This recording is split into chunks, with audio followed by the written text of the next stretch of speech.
Father Glenn Eftink battled polycystic kidney disease for over 10 years. Last year, just a few days before Christmas, I met with my nephrologist here in St. Louis, and I told him, I said, boy, I just really don't feel exactly right, And he said, well, everything still looks pretty good, but some of your lab work seems to be off.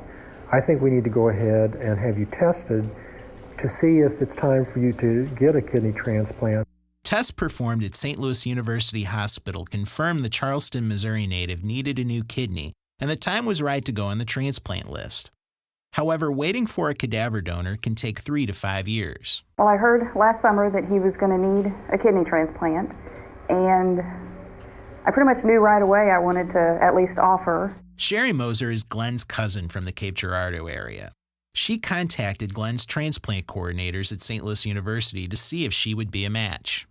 She called and said, oh, by the way, I'm doing this. Oh, okay, that's great. She had already had the initial test and had been able to move on to the next series of tests and so on, and it looked really promising.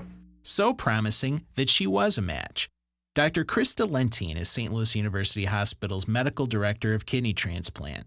She says a kidney from a living donor like Sherry offers many advantages.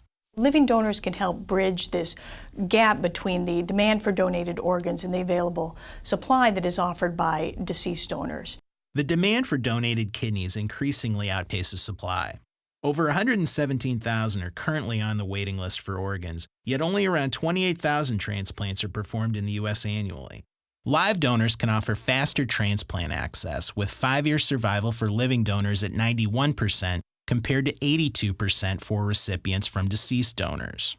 Because of less what's called ischemia time, live donor transplants tend to function longer. And together, this combination of faster transplant access and better allograft quality translate to survival advantages for the patient as well. Such success is why almost 500 living donor transplants have been performed at St. Louis University Hospital since 1970. On the day of transplant, Sherry and Glenn wait in neighboring beds. Surgeon Betsy Tuttle-Newhall will remove the deceased kidney from Glenn, while transplant surgeon Peter Horton will take the healthy kidney from Sherry through laparoscopic incisions. We'll take Sherry's kidney out, and it will be transferred to the other operating room nearby, where it will be transplanted into her recipient. The transplant was a success. Sherry was hospitalized for 2 days and Glenn 6. For Sherry, it was her way of paying back after the impact Glenn had on her life. Performing our marriage, baptizing our only son, that's a pretty big, 2 big events in our life. Glenn's advice to those who need a transplant? Really take care of yourself and have a good doctor and someone you can talk to and deal with it. For more information about living donor transplant, visit slewtransplant.com.